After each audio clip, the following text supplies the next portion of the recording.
And then the longevity of it, I say,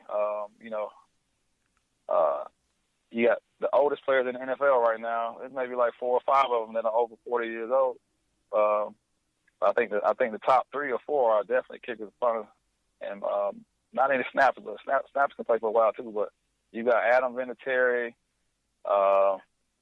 You got the punter for the Houston Texans, Leckler. You've got Phil Dawson.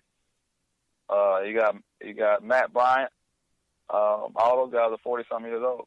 Adam Vinatieri, I think I didn't say that name yet, but they're playing 20-year careers. You know what I mean? Who does that? I mean, you're right. Down Green did it, but nobody else can do that.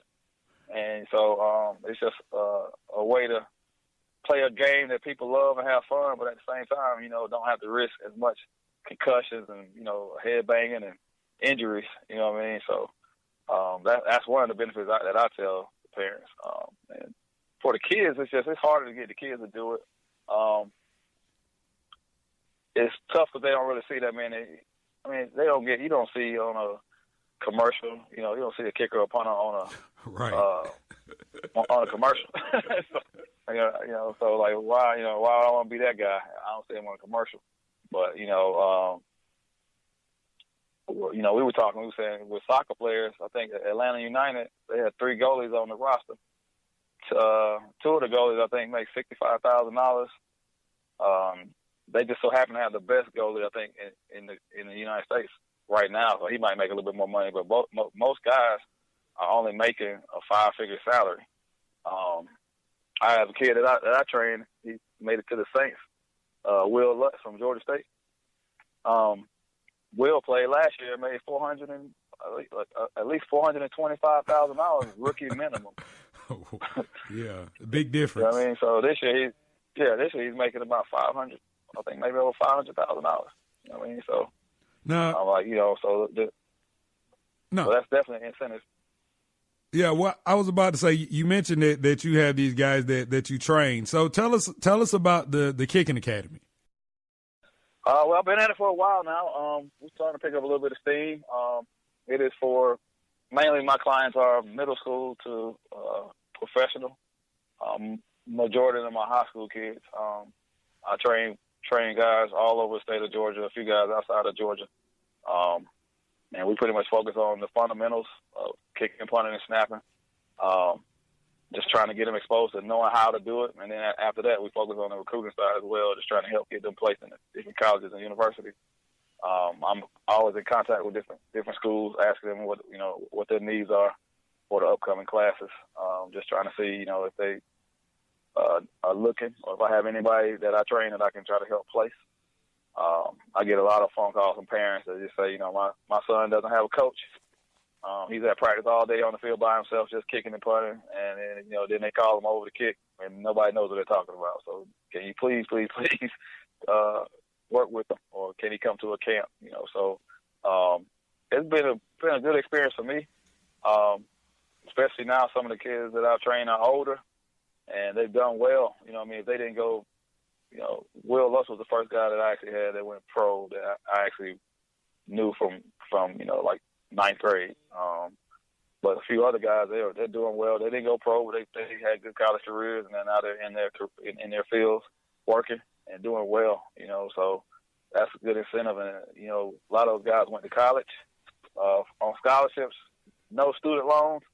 So I would say that it's a blessing because you actually parents can find something to invest in their kids. They're going to spend the money on something.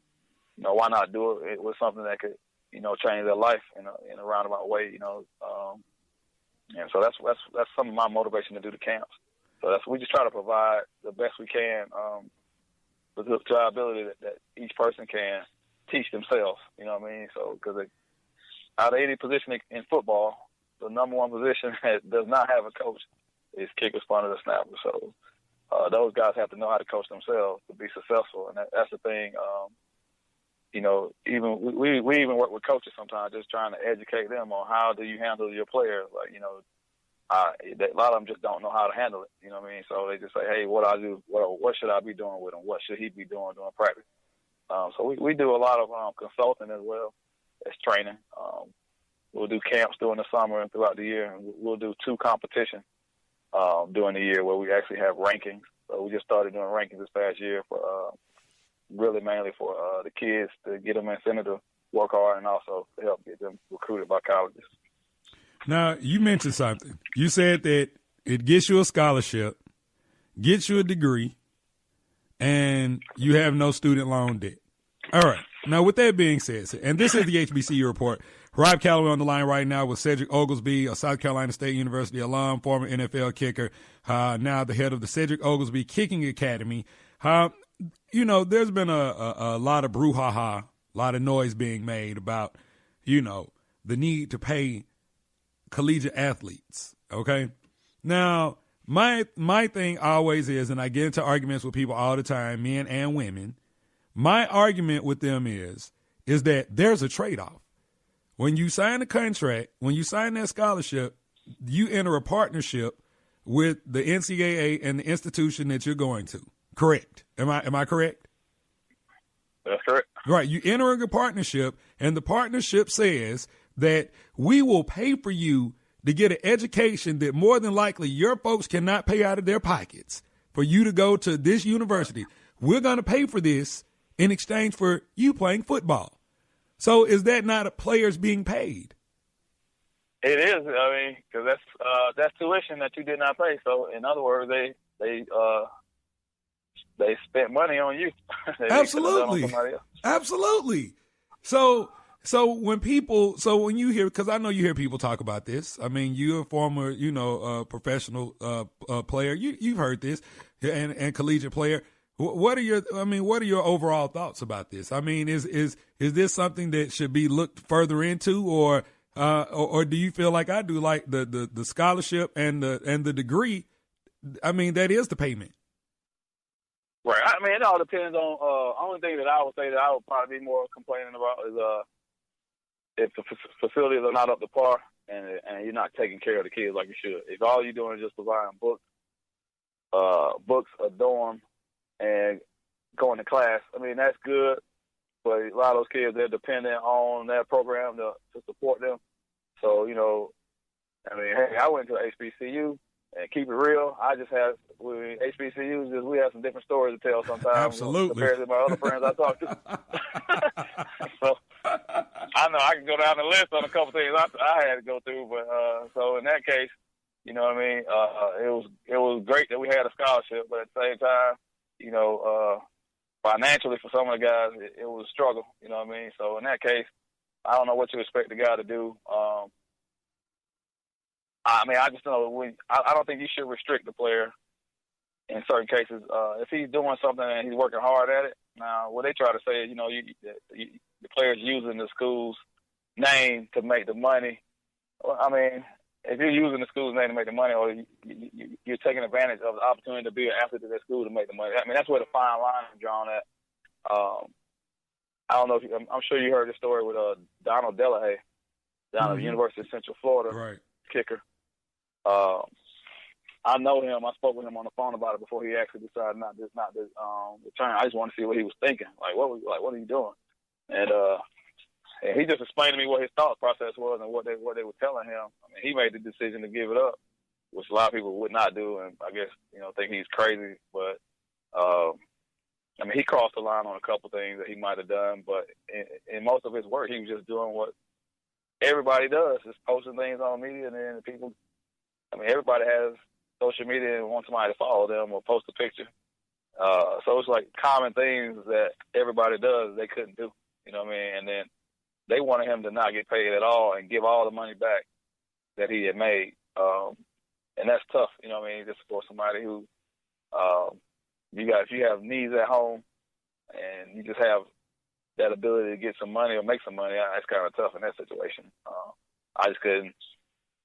I couldn't imagine what a player would do knowing that his family is struggling and that he's playing he's playing in a game. There's 80,000 people, 103,000 people in the stands, and everybody paid at least $100 or more to get in the stadium. You know what I mean? Yeah. But my mom's lights are turned off. I don't know. That's a tough position to be in as a player, knowing that you could easily make some money. You know what I mean? So I just don't know in that case. And if they're using your likeness, you know what I mean? They are profiting. I guess it's a thin line. I guess it should be I don't know, a scale or something they should come up with or something. But again, if a man's doing, how do you do the scale? See, that's the conundrum right there. Like, if I'm the top quarterback in the nation, guess what I'm going to expect? I'm going to expect to be getting more money than anybody else playing college football. And it's right. That's unreasonable at that level. Right. Yeah. So I don't know, man. I don't know if that problem will ever be solved. I mean, I don't think it will. It's ongoing forever. So it's just one of those things. You know what you get into when you sign up for it. So. Well, dude, let me just say this. What you were talking about going to a HBCU, dude, that's what we call the experience. That's part of the HBCU experience, the struggle. So you can survive. You survive, boy. You can do anything. Hey, boy, I'm telling you, make it out of HBCU, boy. Hey, you can really make it. You can make it. But give everybody, before I let you go, give everybody your website information for those that are interested in the Kicking Academy. Okay, the webpage is kickdoctor.com, KICKDOCTOR.com. You can reach us on Twitter and Instagram as well. It's Cedric Oglesby Kicking, COGLESBY Kicking, and on Facebook at Cedric Oglesby Kicking Academy. I can throw this at you too before you get off real quick, but I just one of the guys I trained who happened to be at South Carolina State University, he's currently I know it's only like week 3, but he's in first place right now in NCAA FCS for most field goals made. What's his name? Tyler Scandrett. See, a product of the Cedric Oglesby Kicking Academy. See, there you go. I like how you just went on to plug that on in there. See, hey, he's getting these dudes ready for the next level, ladies and gentlemen. So if you have kids and you want them to be safe, this is a CTE free job right here, and you can get big money. CTE free, I'm telling you.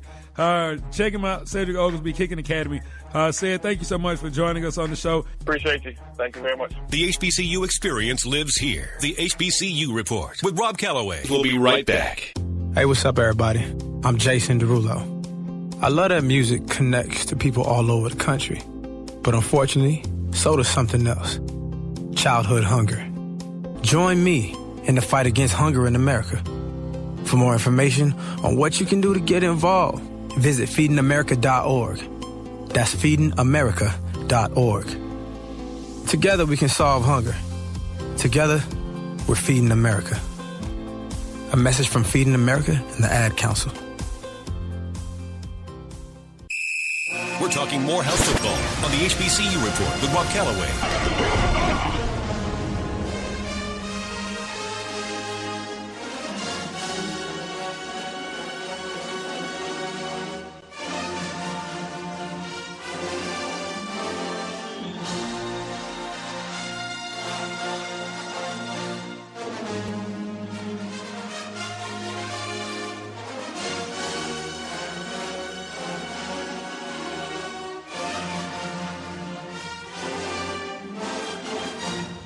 This is the HBCU Report being heard via the Two Live Stews Radio Network. Rob Calloway on the line right now with Rich Freeman. He is the head football coach of the SIAC's Morehouse Maroon Tigers. They are in action later on today versus the Miles College Golden Bears. First of all, Coach Freeman, welcome back to the show. Happy to be back. All right, man. So let's talk about the 2017 edition of the Morehouse Maroon Tigers. You guys currently 2-1 on the season. The only loss coming at the hands of an FCS SWAC opponent and Arkansas Pine Bluff, a 23-10 loss at Pine Bluff. Since then, you guys have gone on a 2-game win streak, including wins versus Lane and a narrow one last week, 35-33 versus Central State. Take us through last week's victory, Coach. Last week, we kind of shot ourselves in the foot a little bit there early in the game, dug a hole for ourselves, and I guess all things are relative. We needed to be able to win a game like that. When you make as many mistakes as we made, had a punt block for a touchdown, threw an interception for a touchdown, and got down to the 5-yard line, and instead of scoring, we threw an interception.